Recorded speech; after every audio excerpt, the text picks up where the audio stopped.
At the school clinic, the nurse is surprised to see Kim with two bullies in his arms and another lying by the door. Kim politely greets the nurse. She lets out a scream in confusion and shock. When asked about their injuries, Kim lies, saying they just rolled down the stairs. After treatment, he walks the streets, however. A new problem arises. Kim's never-seen-before ability worries him. His rank, previously F, jumps to E after a single fight, and he can steal opponents' skills. Despite countless questions, a fierce determination guides him forward to uncover more about predation. Kim stands at the gate of a three-story house, reminiscing about the home he shared with his late parents and now lives with his uncle. In the living room, shock awaits him. A man sits in a chair flanked by two individuals with covered faces, while the boy cleaning up scattered money on the floor. Surprised to see Kim, the boy, Hwang Jae-young, exclaims his name.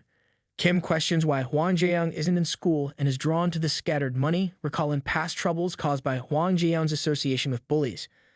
One of the men recognizes Kim and advises him to avoid trouble and promises to take only what they need. They insult Kim, calling him an unawakened older brother, and pat his head. Kim, with a blank expression, sinisterly declares his intent to test something. In an instant, Kim delivers a punch, causing the man to cough up as he hits the ground. Hwang Jae-young and the others are shocked. Kim goes on top of the man, ready for another attack. Just as his hand is about to strike, the man pleads, "Wait." Undeterred, Kim attempts to use his skill, predation, as the three other guys watch. Anticipation turns to disappointment when a notification reveals that the predation function is inaccessible. Frozen in confusion, Kim becomes vulnerable, and the guy beneath him seizes the opportunity to strike, landing a powerful punch on Kim's face. Groaning, Kim hits the floor. The assailant screams at him to die, and the other two unleash their abilities: a C-rank bind skill, a C-rank poison skill, and a C-rank bleed skill.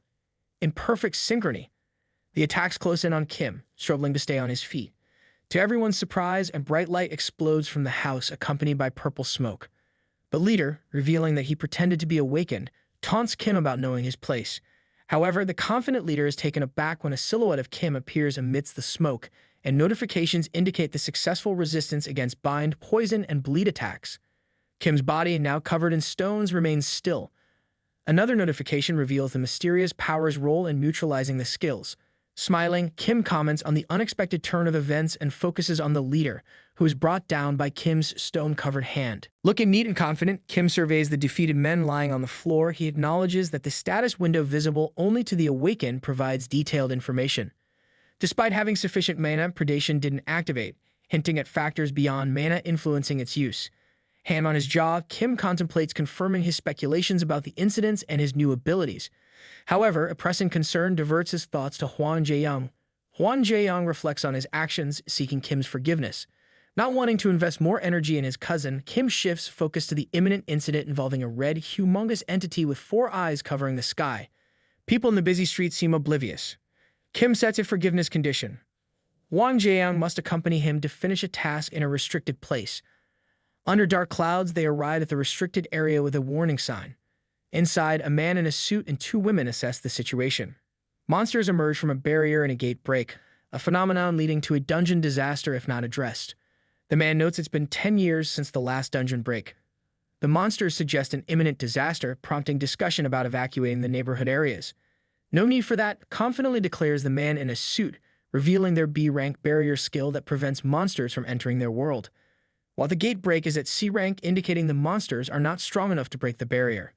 Mid-explanation, the man is cut off as the barrier behind him breaks and monsters emerge. Hwang Jae-young appears concerned. He asks if everything will be all right, addressing Kim as Sir. Kim corrects him and confirms that with control personnel at B rank and the gate break's initial estimate at C rank, there shouldn't be issues against C rank opponents. The man in the suit is now perplexed, inspects the bodies, considering the possibility of mana levels exceeding his rank. A woman points out unusual activity in the gate, mean-looking monsters including a giant ogre, an A-rank monster, pushing through the barrier. The giant ogre roars, breaking the barrier, and more monsters pass through. The man's horrified expression reveals the shocking truth. The gate break isn't C-rank but a rank. Meanwhile, the revelation causes chaos in the city and people run for their safety. While running, Hwang Jae-young questions Kim's knowledge, finding it ridiculous. Hwang Jae-young, noting the absence of monsters and evacuation orders, presses for an explanation.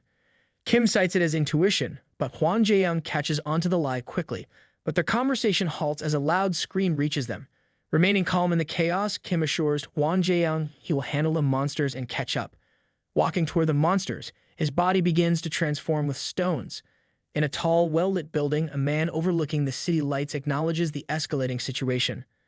On the flip side of the gate break, it was initially thought to be C rank, but tearing apart all the assertions, it turns out to be a rank.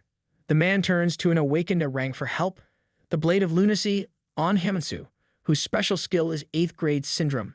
Determined, Hansu vows to come to their aid and urges everyone to hang in there. Kim delivers precise blows to monsters, knocking them out effortlessly. Extending his hand in a red, sinister aura, Kim unleashes a swift tornado-like attack, shredding several monsters. Kim notes his current fatigue at 52%, understanding that if it surpasses 70%, his skills won't activate. This is when Kim discovers a way to recover mana without spending any further energy. Absorbing dead monsters stops life activity. Successfully completing Predation, he recovers his mana. Meanwhile, his rank is increased to D. With Purgation and Stone Skin now at D, he envisions continuous growth, speculating on reaching S rank or even SS rank, maybe even becoming the first SS of rank. However, his sentence is cut short by a sensation from behind. Suddenly, a massive monster falls where he stands.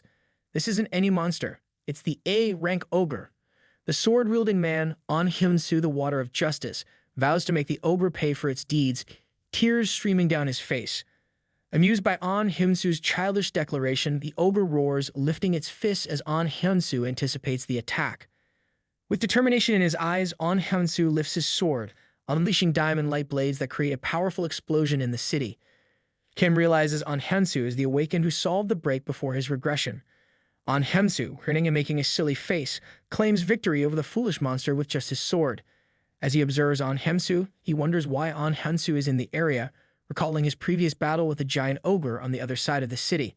However, a horrifying presence interrupts their thoughts. On Hyunsu is pierced in the chest by a bald man coughing up blood. Meanwhile, in an unaffected clothing marketplace, Hwang Jae-young observes the sleeping nurse, Choi, sleeping at the couch. Reminded of his conversation with Kim, he sweats in hesitation, questioning the morality of his actions.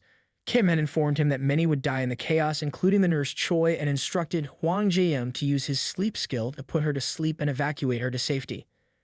Hwang Jae-young ponders how his cousin knows such things. He imagines a comical scenario of a crystal ball-wielding Kim. Despite the initial disbelief, Hwang Jae-young chooses to believe that nothing will go wrong. Meanwhile, On Hyunsu demands the man's identity, and the man, with a creepy expression, comments on Hyunsu's resilience, noting that our ranks are in a different league. The man, identified as Han Sang-do, revels in the thrill of hunting and describes it as fun. As a B-rank villain with a stealth skill, he's one of the awakened who commit crimes during gate breaks. Kim is perplexed as, before his regression, On Hyunsu and Han Sang-do never crossed paths, raising questions about changes in the future due to his actions. Enraged upon learning that Han Sang-do is a villain, On Hyunsu vows to punish him. However, his attention is diverted to the groaning ogre, which launches a powerful attack. On Hyunsu and Han Sang-do evade it, realizing the ogre's regeneration ability. The ogre raises its fist for another attack, causing a massive explosion upon hitting the ground. On Hyunsu and Han Sang-do escape the havoc. Han Sang-do decides to leave On Hyunsu to face the ogre alone, but his attention shifts to Kim. Thrilled at the prospect of another prey, Han Sang-do launches an attack. Caught off guard, Kim, in a surprising turn, turns to stone, shocking Han Sang-do as his blade fails to slice through. Kim grins back at him, calling Han Sang-do a silly person, before launching a powerful kick towards him. Han Sang-do is annoyed at his failed attack, but he realizes that Kim is awakened and pays close attention when addressed as B-rank villain Han Sang-do. Kim inquires if Han Sang-do is the one secretly committing killings with stealth skills, expressing delight at running into him. Their clash begins with Kim countering Han Sang-do's blade attacks with his stone-covered arms. The pattern of fighting continues, both attacking and defending. After a step back, Han Sang-do compliments Kim's skill, but warns him not to assume a chance of winning just because blades are ineffective against him. Shocked, Kim hears Han Sang-do's advice that the world doesn't go according to plans. Han Sang-do disappears using his stealth skill. Kim is, however, aware of the hidden enemy. He assumes a combat stance and turns to look behind him. Declaring Han Sang-do's attacks useless, Kim punches the air. However, Han Sang-do reveals himself behind Kim, catching him off guard. Kim attempts to block the blade, but unexpectedly, his stone-covered hand starts bleeding. Han Sang-do laughs at Kim as he is preparing for another attack, taunting Kim about others who made the mistake of thinking their skills were invincible. He questions if Kim is flustered now that his weakness has been exposed, launching consecutive attacks that Kim endures with clenched teeth. Han Sang-go reveals the weaknesses of Kim's stone skin skill in their final attack, leaving Kim wounded and bleeding. Realizing the flaw, Kim understands that the stone skin can't completely block attacks, an unbearable shock can crush the stone, replacing it with a less durable one. Han Sang-do aimed for this weakness from the start. Despite his injuries, Kim smiles back at him, realizing that he can still engage in hand-to-hand combat even against a B-ranked opponent, showcasing physical abilities beyond an average D-rank level. He proposes ending the fight, confusing Han Sang-do, who mockingly questions if Kim has gone mad. Kim reveals his intention to take Han Sang-do's stealth skill and activates his red blades. Han Sang-do, annoyed, activates his stealth skill, confident that Kim can't hit him if he can't be seen. However, Kim, unfazed, reminds Han Sang-do of the earlier statement that all skills have weaknesses. Kim, having realized the power of predation, assures Han Sang-do that predation will find him no matter where he hides. Suddenly, Han Sang-do screams as Kim's red blades tear him apart.